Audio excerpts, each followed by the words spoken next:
Thanks, Senator Norrie. Senator Klobuchar. Thank you, Senator Durbin. Thank you all for being here and for your work. I'll start with you, Mr.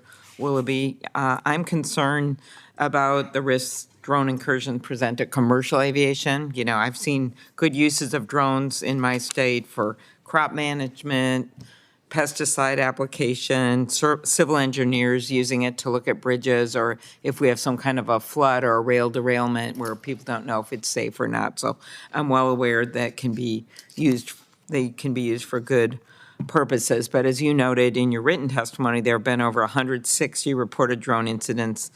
This is near airports in 2025 alone. This has forced a dozen aircraft to take evasive action and has caused ground stops at major airports like Senator Durbin State O'Hare. How does DHS work with critical infrastructure operators like airport authorities to ensure we can keep the public safe? And do you need any additional authorities to protect planes, passengers, airports? Yeah, thank you, Senator, for the question. Right now, DHS is not able to use its counter-drone authority to protect airports in a proactive or persistent manner. The only case we would be allowed to use our existing authority would be in the event of an incident occurring and us performing some sort of federal investigation or emergency response after something has already happened. This is a critical gap, something that I mentioned in my oral remarks and are captured in the written statement as well. We need our Transportation Security Administration to have the explicit authority to be able to protect commercial airports as well as other transportation infrastructure from drone events. Thank you. Thank you very much. Mr. Hardy, at our last hearing on this subject, I asked one of our witnesses who serves as a correctional officer about the risk drones pose to correctional facilities. That was one of the major topics just discussed.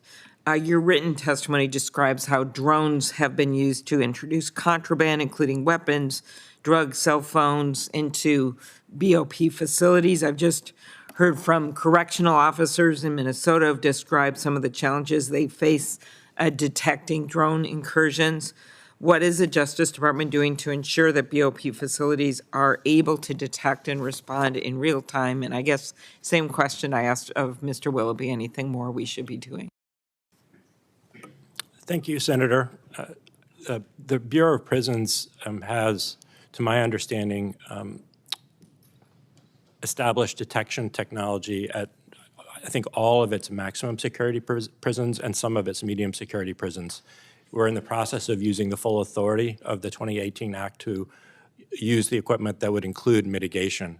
So it is a critical issue, and the issue continues to grow. The types of contraband that are being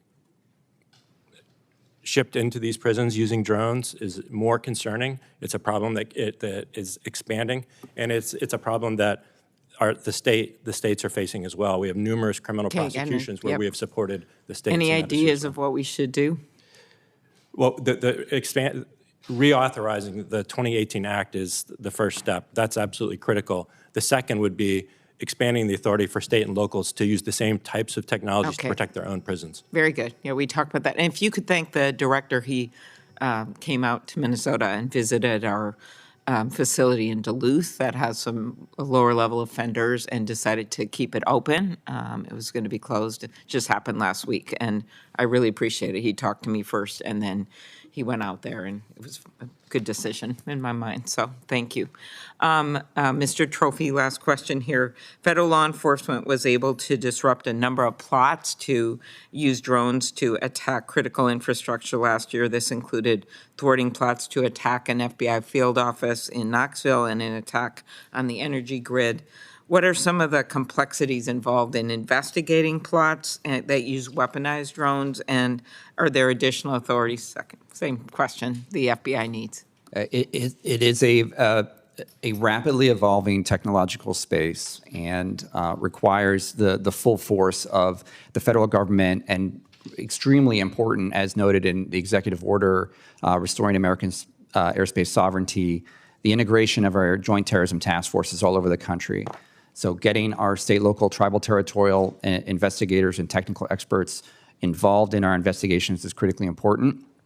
And bringing it back to the authorities, again, expanding their authorities allows them to get even better in this technical regard. We have leadership from coast to coast, from the LA County Sheriff's Office, New York City Police Department, New Jersey State Police, that are already using the equipment up to what they're allowed to use today, and the time is right for them to get to the next step. Thank you. And thank you also, Mr. Torfey, if you could pass on the thanks to the FBI for the work in the murder investigation, the manhunt in Minnesota, and it was coordinated with state and local, but they did a really good job. Thank you, Senator. Thank you. Thanks, Senator Klobuchar. Senator